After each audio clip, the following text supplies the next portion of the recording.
Today, I'm going to tell you how I broke the internet. Well, not really, but I did piss off a whole lot of baby writers on Threads. So stay tuned and you can see what I wrote that is so awful it got me completely dragged on social media. And then you can decide if I'm the worst person in the world or not. Stick around.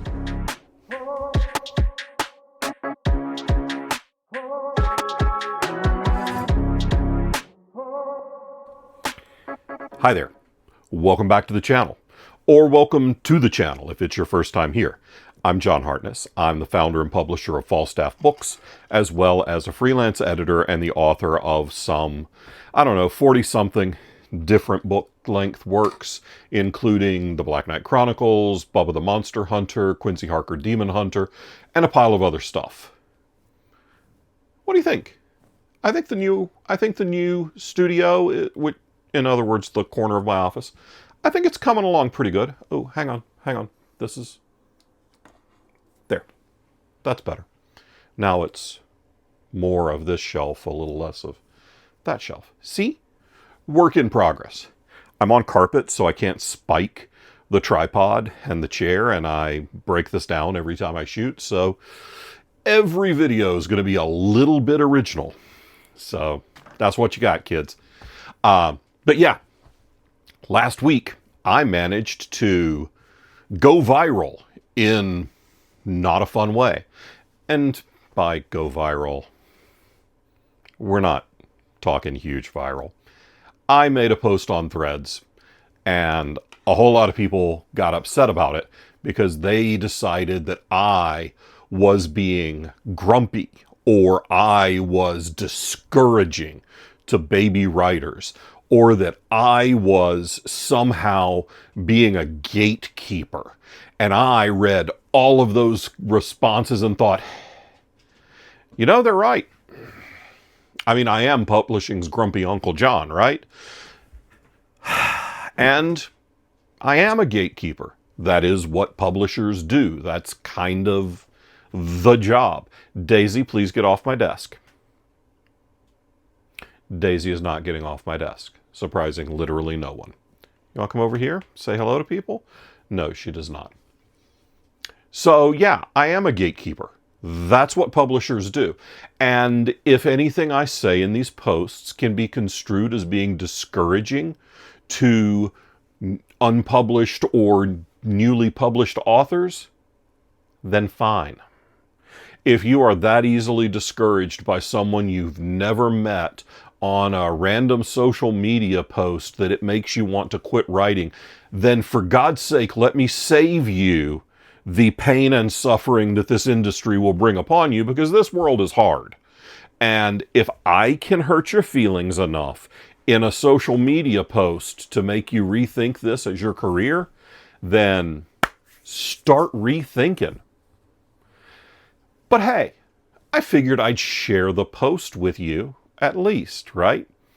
This comes out of a good place, I think. It certainly is not written to discourage people from writing books. It's not written to discourage people from participating in book events. It is, however, written in hopes that maybe I can stop some of these poor baby writers from getting fleeced by event organizers, because for some reason they've decided that the only way to be a successful writer is to be a book talk guru and be all over all kinds of social media and go to all of the sparkly events. And oh my goodness, I need 27 different table runners, and I need glitter, and I need table decoration, and I need to fly across the country to this event that has 2,000 people last year and only 100 authors vending at the event, and I'm going to buy a plane ticket and I'm going to ship 200 copies of my debut self-published novel, and I'm going to go there and I'm going to lose your ever-loving shirt is what you're gonna do. You're gonna lose your ass. And I see this happening all the time on social media. It seems like every Monday. It's always a Monday because that's when people are posting about the crappy weekend they had, right? Seems like every Monday there's another slew of posts from authors who went to this book event or this signing. Or sometimes they'll even call it a convention. Sometimes it may even be a convention. But they'll have laid out hundreds, if not thousands of dollars, and they have like one or two books. And they've flown across the country to go to this event because that's what they see on their TikToks and their Threadses and their book faces and whatever, their face spaces. Yeah, I know, I'm not that old. But I'm old enough to know a little bit about publishing, and I'm old enough to have done far more live events than most people I know, including a good number that have been in this business longer than me. My record in a year is 40 appearances in 1 year. But here's the post. It is a 4-parter. But one of them is really just a reading list.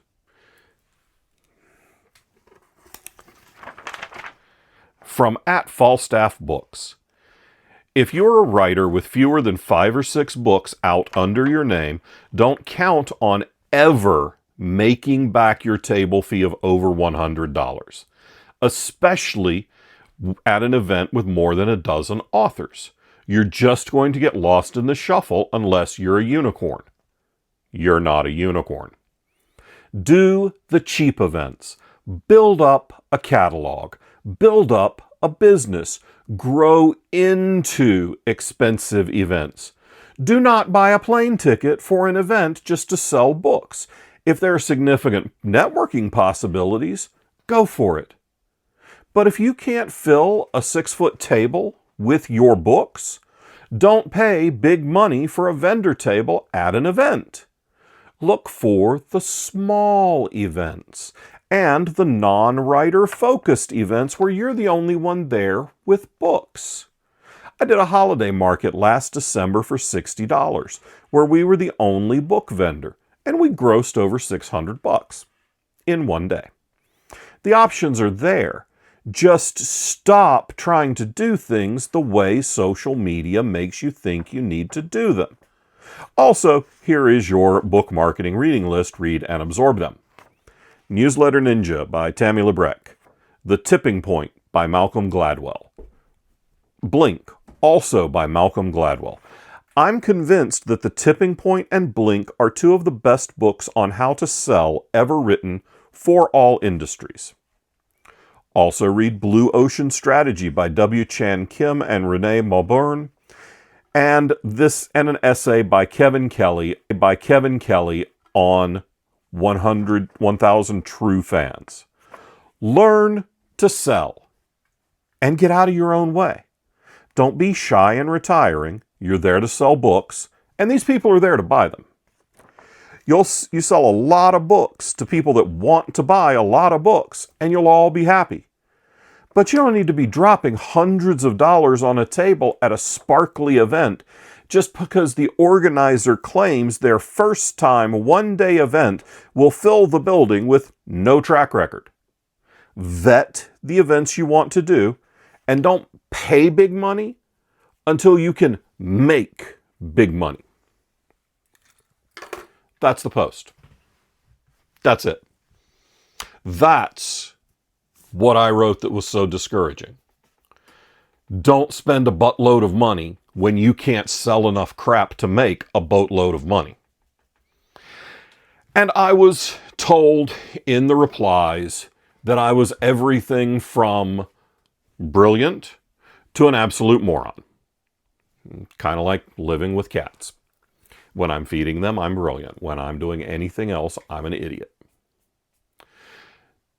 Now here's the rub. There has been a massive industry grown up around big multi-author mass book signings. And they are all over the place. I'm doing 3, 4. I'm doing 3 of them this fall that are just one-day pop-ups where it's me, a pile of other writers, and we're all out there trying to sling paper.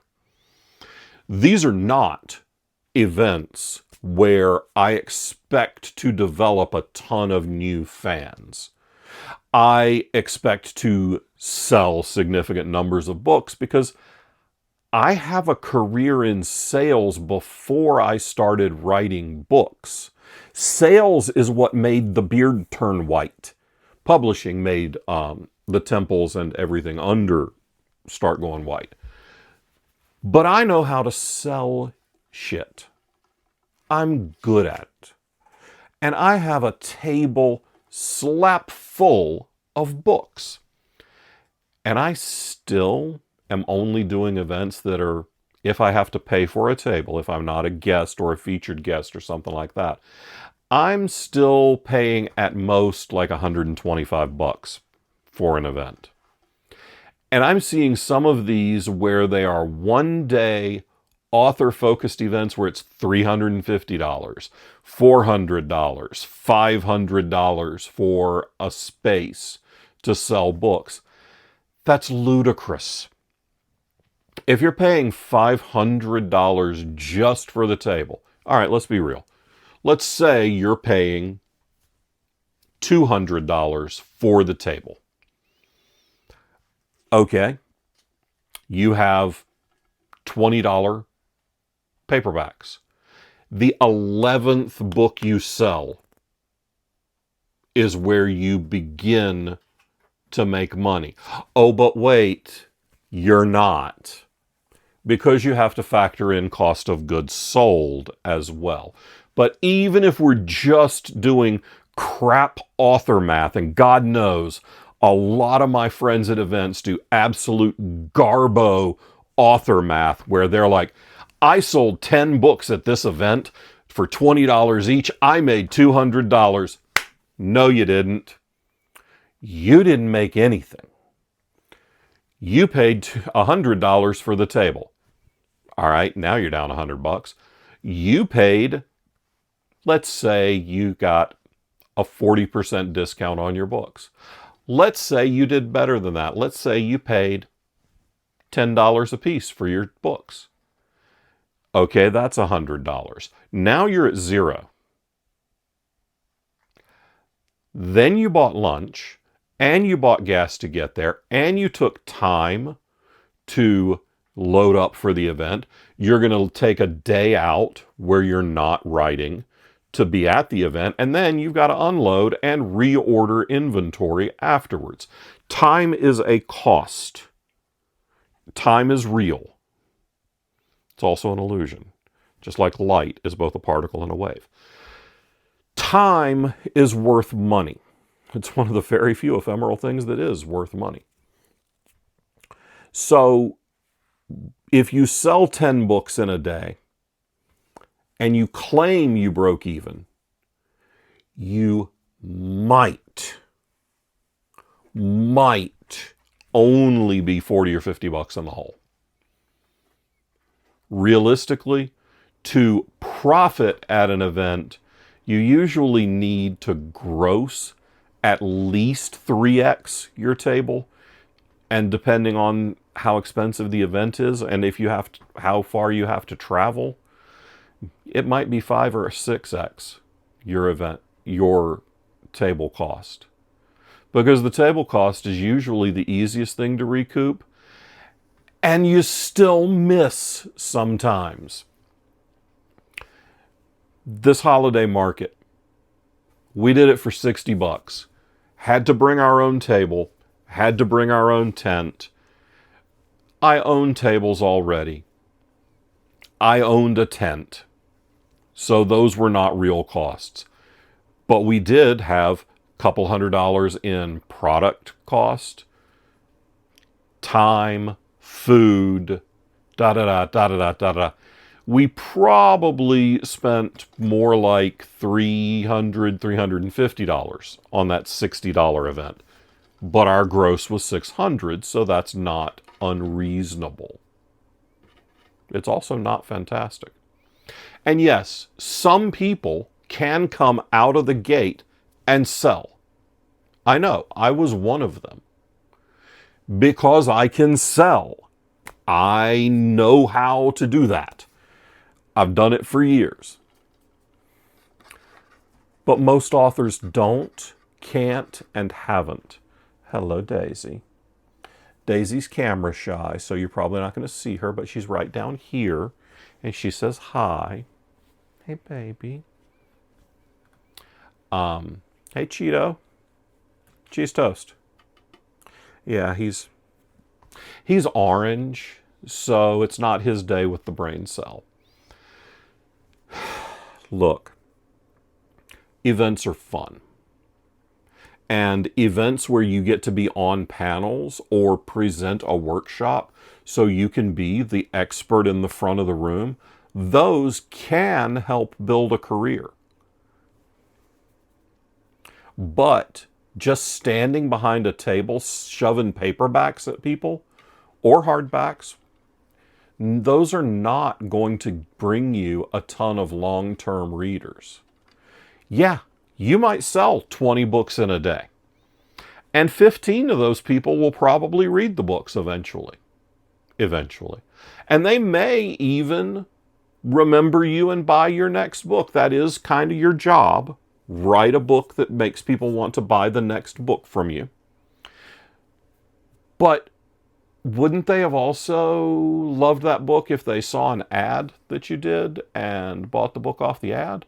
Or if they saw you at an event where you were presenting workshops or panels, like I'm going to be doing in a couple of weeks at DragonCon. By the way, if you're in Atlanta for DragonCon, find me in the app, come see me, come say hello. Not in the bathroom. I'm not that interested in talking to you at that time. Actually, I'm not interested in talking to you at all at that time. So my point in that post was not to be discouraging, but it was to be realistic. And I got a lot of unicorns responding and telling me that they only have 2 books and they've never not made table at their event. To which I responded, congrats, you're a unicorn. Good job. Till it isn't. I have friends who the majority of their book sales come from them doing live events. And selling books at live events is not a solid primary business model. It's just not. The overhead is too high and the revenue is too low. Your money as a small press or self-published author, your money is going to come from building a platform on social media and through your newsletter and through advertising so that you are contacting people that you can't see face to face. There are 7,000 subscribers to this YouTube channel, and thank you all for that. By the way, we did hit our 7K mark. Now, I'd love to get us to 10 by the end of the year. If you think you could give us a subscribe to this after this, I'd love to hit it. If we hit 10K by the end of the year, I will do a giveaway. And we'll do a drawing for everyone who comments on our 10K celebration book. And I'll give you a signed, I'll give you something special. It'll either be a limited edition omnibus or maybe a shiny Quincy Harker book, or I'll give you something special. All you'll have to do is comment on the video when we get to 10K. So make sure you subscribe. And hey, ring the bell to get notified. If you're already subscribed, you can become a member. There's my pitch. But you're going to build your career by reaching people that you don't meet face to face. Because you can't sell enough books just meeting people face to face to make a living. The Kevin Kelly essay that I linked, and I'll put a link in the description. I say I like I actually do any of that. No. My editor will put a link in the description. Thank you. Thank you, Editor Cat. But that essay talks about having 1,000 true fans. And yes, you may be able to build some of those true fans by appearing at events. Your true fans aren't just the people who buy a book here and there. They're the people who buy the really spanky books. I think it's probably safe to say that I'm a true fan of Raymond Feist's work. I mean, I have a lot of these Grim Oak Press signed, numbered, limited edition hardcovers with art. Usually I think they're all double signed by the author and the artist. Your true fans are the ones who buy the shelf copies and the reading copies. Your true fans are the ones who talk to their friends about your books.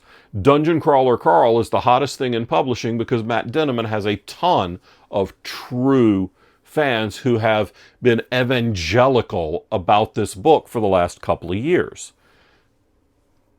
And now it's a massive success. And I'm thrilled for Matt about that. Couldn't be happier. Unless it was my money, and then I'd be happier. Also, congrats on the grandkid, buddy. So, this whole post wasn't intended to be discouraging. But if it was, then you don't need to be in this industry anyway. Publishing is hard. Selling books for a living is brutal. This entire industry is built on rejection. And if you don't have a thick skin, then don't quit your day job. Jason Doros has become a friend of mine over the past few years, and he commented and reposted the post saying, hey, John's handling this flack he's getting for this a lot better than I do. I kind of would have crawled into a hole. And I said to him, buddy, I did community theater for decades.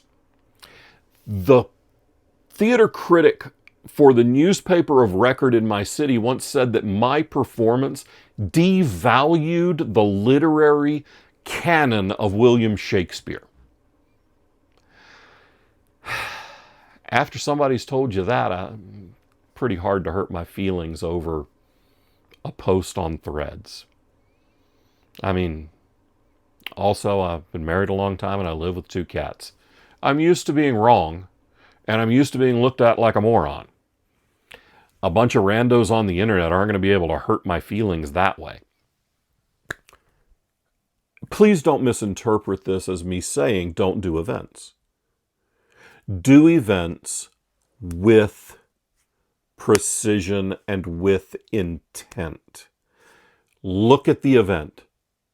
I do practically no first-year events.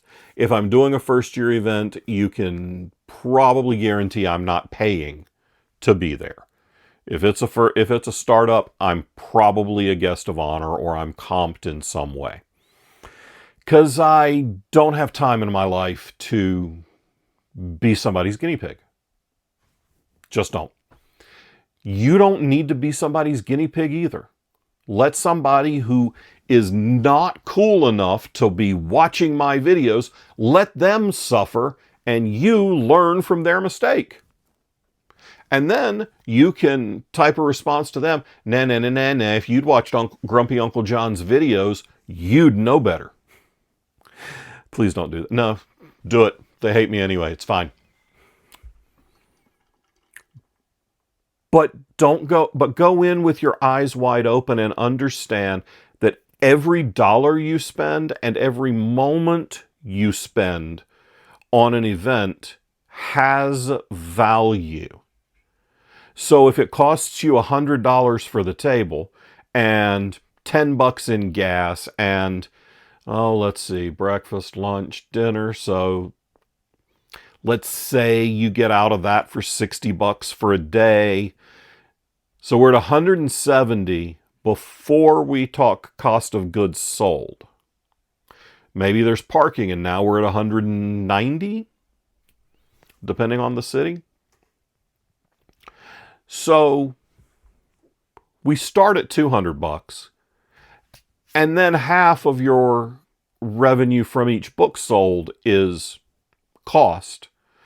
So to make back your $200, you need to sell $400 gross in books, and that gets you to zero. And you start making money at gross sales $401. And if you're selling $20 paperbacks, that means book 21. There aren't that many events that you're going to sell 20 books at in a day. Especially if you only have 1 or 2 books. And especially if you're in an event with 60 other authors. Because if you have a very narrow set of product offerings and a very broad set of competition at the event for eyeballs, you are likely going to lose. And I'm sorry if that statement hurts your feelings. That is unfortunately just how sales and business works. So, sucks to be you.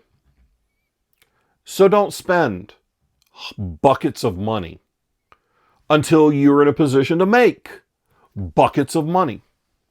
If you have 1 book out, do events that cost $100. As long as you can afford to lose that $100 and the $100 on top of it that it's probably going to cost you to successfully do the event. And please, pretty please, if you're going to do live events as a writer, as a publisher, make sure your table looks like it's there to sell books. Yeah, a couple of stickers here and there is fine. Maybe a t-shirt. 1 or 2 things is fine. But if your table's full of tchotchkes and crap, and you've got 2 books sitting over here, are you a writer or are you a tchotchke artist?